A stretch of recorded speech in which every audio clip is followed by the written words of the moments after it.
This release of metallic NASCAR Danny Swervez makes no sense. Hear me out, guys. Why does it feel like either one, he was just an afterthought, Mattel was like, oh yeah, I guess, do Danny 2, throw him in there, or he was supposed to be included in the first wave of the 6 metallic NASCAR racers and somehow just missed the boat. Because now here we sit, he's technically in wave 2 and he is the only car in wave 2, but practically impossible to find because all Walmarts for the most part are clogged with dozens of that first wave of the original 6. That's how all mine are. It's absolutely absurd. They're like a fungus. They've taken over the regular singles pack. So now it looks like whenever I go, it's just NASCAR stuff. And then you see a couple lowly Rodette markers, Carstin Marshalls, and a Kevin Racing tire if you're lucky. It's disgusting. Then they have big like racks on the end of the aisles full of the NASCAR stuff, not even discount. I know one store I saw someone post on Facebook, they were reduced to like maybe $2 or $3, which is a pretty good deal considering they're like $5 as a normal price. But guys, yeah, it makes no sense to me whatsoever. I guess I'm happy that they added on to it and expanded off of that original 6, but I'd be absolutely slack-jawed if they continued past Danny here. Like I said, all Walmarts, I mean, who would possibly, if you're Walmart, want to order more of them? They didn't sell that well. I mean, everyone kind of came and picked them, got their first ones that they wanted, and then the rest of them have sat there since summer. So yeah, good luck finding Danny. I just ordered one on eBay because I know it's going to be impossible to find him. You're going to have to get extremely lucky for your store to get in the second wave. And even if they do, good luck kind of digging through all the other ones to find him, right? But either way, let's move on here and actually review this guy for what he's worth outside of all those external factors. He is pretty cool. And now that we have Danny metallic, he can compete with Bobby Swift, who got a metallic release many years ago. It feels like he's always kind of wanted one, even though this isn't his normal Cars 3 version. It's the NASCAR paint job that we got several years ago. And even then, that was also a Wave 2 with Eric Amarolling that preceded then Wave 3 with Rowdy Revin Bush. But you could see the McQueen there on the front with his new paint job that he got in the Revival NASCAR line. Practically all of these NASCAR packagings are international, so they just show the car you're holding on the back and not the other ones in the set, which is a little unfortunate, especially being here in the U.S. But yeah, I mean, it looks decent NASCAR. You got the checkered flag there, Danny Swervez. This is the same concept art, or not concept art, but stock image that they used for his first release, aside from the wheels there, which of course were different for that initial release. And all of that first 2 waves of the original NASCAR line. Though it gets a little complicated there, but they switched those wheels when they came out. Actually, yeah, the third wave was Lightning McQueen variant and Bubba Wheelhouse, and then the fourth wave was Rowdy Revin Bush. Those 3 all had these new wheels that then carried over into the second NASCAR iteration here. And I'll be right back with this guy all opened up.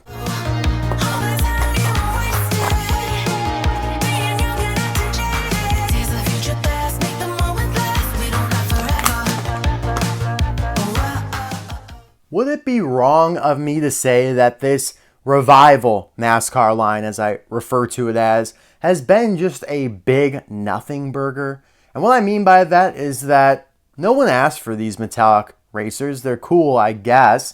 But for all of them except for Lightning McQueen, they're the exact same paint jobs, just with metallic paint and those new wheels. They didn't introduce any new characters like we would have hoped. The Taco Mint Next Gen, perhaps, based on one of the more popular real-life NASCAR drivers out in the field right now. Maybe they got creative and did one of the sponsors from Cars 1 on Chick Hicks that weren't racers. Texas T, Sludgy, etc. Doesn't seem like they'll do any of that. Like I said, I doubt they will continue this past Danny here. It feels like, yeah, they tried this NASCAR thing again. It didn't really work out, and now it's probably going to be dead forever. Unless they figure out how to control the amounts and the volume that they ship out. I mean, that was just crazy. I remember being so excited to find these for the first time. And Walmart had a bazillion of them, right? They probably had 6 or 7 of each character, okay? And then after that, I saw them at every single Walmart, pretty much unscathed. Like a couple were taken, but those big aisle displays were still filled to the brim. And when those were taken down, they absolutely, like I said, fungus, contagion, inundated the normal pegs. It's just, we're in a bad spot at Walmart right now. Walmart, here in the Midwest at least, it's a very, very dark, dismal situation. But, again, I really should stop talking about that. But just is such a big part of this release, and it would be wrong of me not to mention it and kind of go in depth about it. But let's touch on these pit stop barriers here first and see what has changed. Not a whole lot. Looks like the blue got a little darker, and what mostly changed is the composition of the 99 part to this. You could see the OG, like the little mini OGs within the kind of gold section here. It's almost like the yellow brick road from Wizard of Oz. That's what it looks like to me. And that is present on the original version, but it's just not quite as profound. It's not as gradient, meaning that it's a lot of the same shade of orange, so you can't make out the OGs, whereas here they use a darker shade of orange in the background that accentuates those OG pieces, if that makes sense. Other than that, though, it's a nice little accessory and kind of validates why we have to pay $5 for these instead of the usual price for diecast at Walmart being $3.72, which is a phenomenal deal relative to Target and Meijer and many other retailers across the world. So obviously we're going to do a side-by-side comparison here with the original that came out, like I said, in the second wave of the original NASCAR series. Back, I think that was 2021 now. Kind of crazy that they took such a long break and revisited it. So maybe who am I to say that they'll never, re-embark upon this? Who am I to say that it's dead? But certainly just kind of feels that way. I mean, these have peg warmed way worse than that first wave ever did. Yeah, because the first wave, they never really got in big displays like they did for this one. So yeah, I mean, the paint job looks phenomenal. It's a very nice metallic shade. It's purple kind of in some lights, blue more in other lights.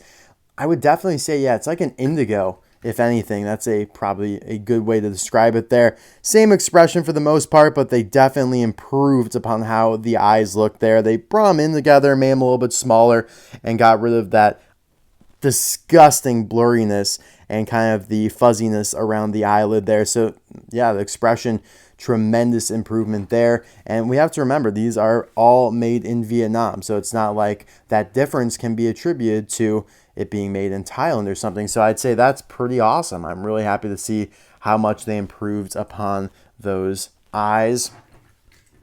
Taking a look here at the side, kind of the same story that we just talked about with the pit stop barrier. They use more of an orange gradient on this hood panel here to accentuate the little mini tiny OGs within. And that's what they are, even though it might not be readily apparent to you.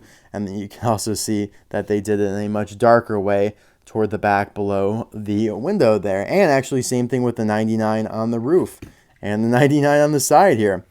Let's take a look at those wheels that they changed up here. So, oh no, it was so perfectly on there. Okay. So yeah, you got the Lightyear tires still, but they aren't really the next gen ones that we're used to, where the text is so small it kind of disintegrates into just little white dots. It's much more of the traditional Piston Cup Lightyear text that we saw in Cars 1 and the Veteran Racers of Cars 3. A very vibrant yellow wheel. Looks pretty good. I mean, I like the silver with the orange trim. Yellow looks good too. I feel like they kind of missed on the color though. It should be more of an orange, not a yellow. But then again, did they just kind of reuse the same as on Gogo Logano? I guess they're a little darker than the ones on Bubba Wheelhouse, but it almost feels like they just kind of reused Gogo Logano's exact wheels and didn't tweak the color a little bit to be more accurate to Danny Swervez. Now, a good thing about Vietnam is that they never miss on contingency sponsors. Piston Cup, Combustor, Carbon Cyber, Synergy, clear as day. They look great, and that is something that Thailand would struggle with. So I'm happy that, hey, well, Thailand didn't do these, right? You can see the arrow there to indicate to the picker where to lift them up at to change the tires. You got the exhaust pipes. You got the gas cap there, which had the green circle, which was a callback to real-life NASCAR cars.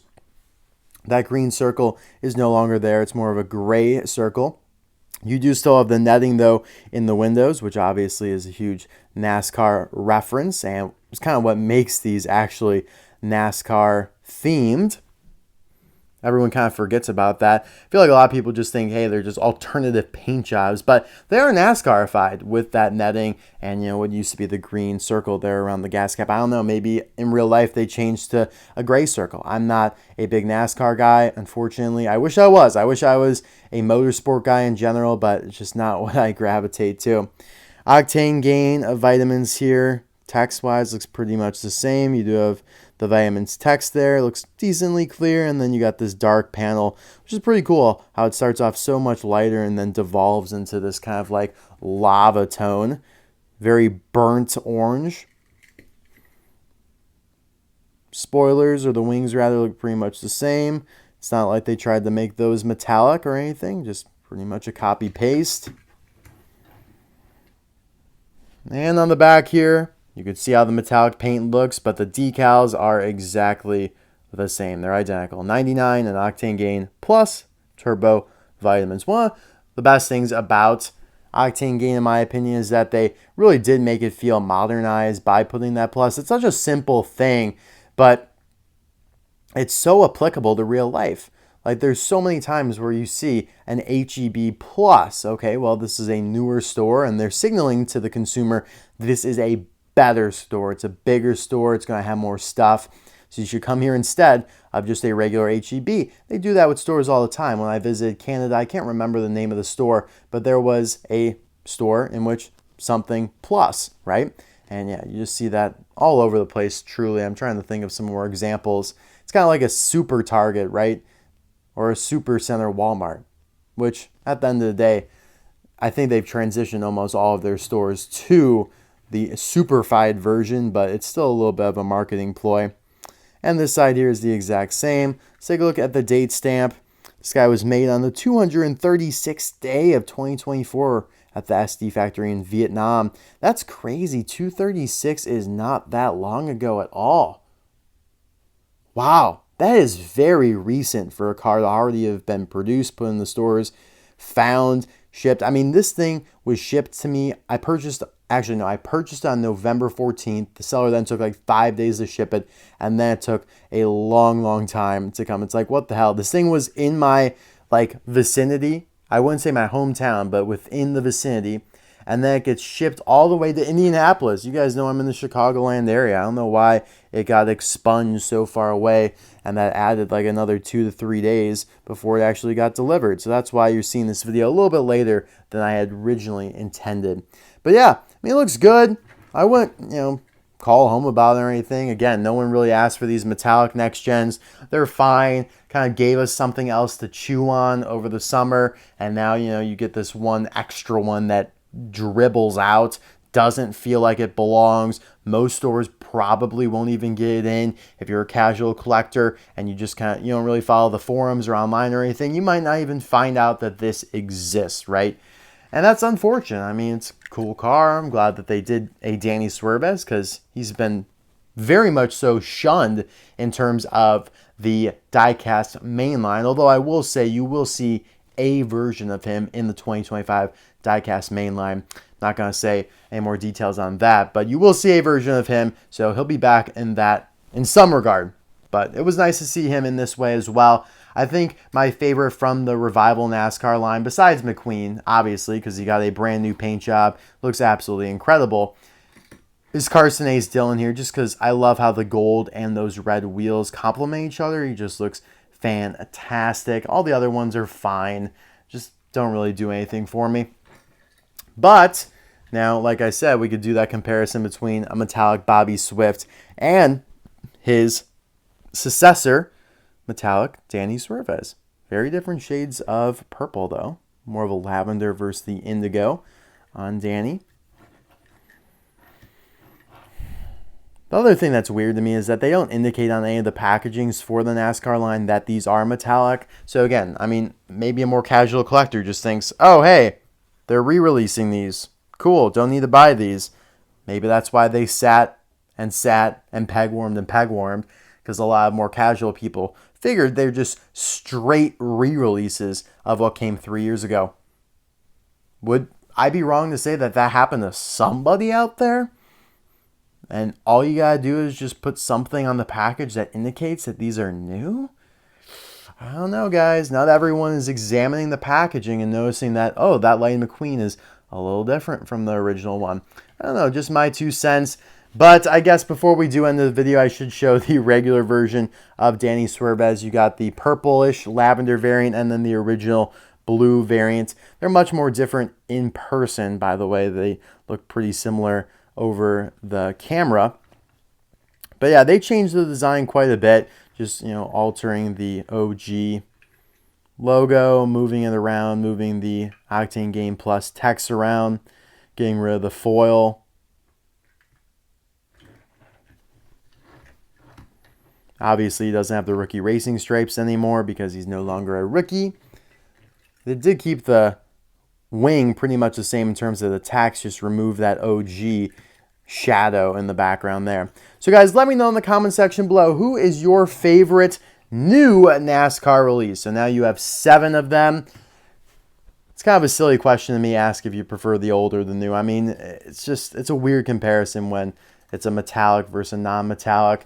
This is a much more apt question in my opinion. I think a lot of people will go for Bubba Wheelhouse because he's pretty awesome. I don't think people will really go for Gogo Logano or William Byrev. I don't think Ryan and Laney is all that good either, but we don't see metallic orange all that much besides metallic snot rod. So let me know in the comments below. My favorite still is Carstin if we're not countering McQueen, which I don't really think we should because he got a new paint job. It's very hard to kind of throw him in with everyone else when he objectively is better, in my opinion, which then is subjective. All right, it's time to go. Bye now.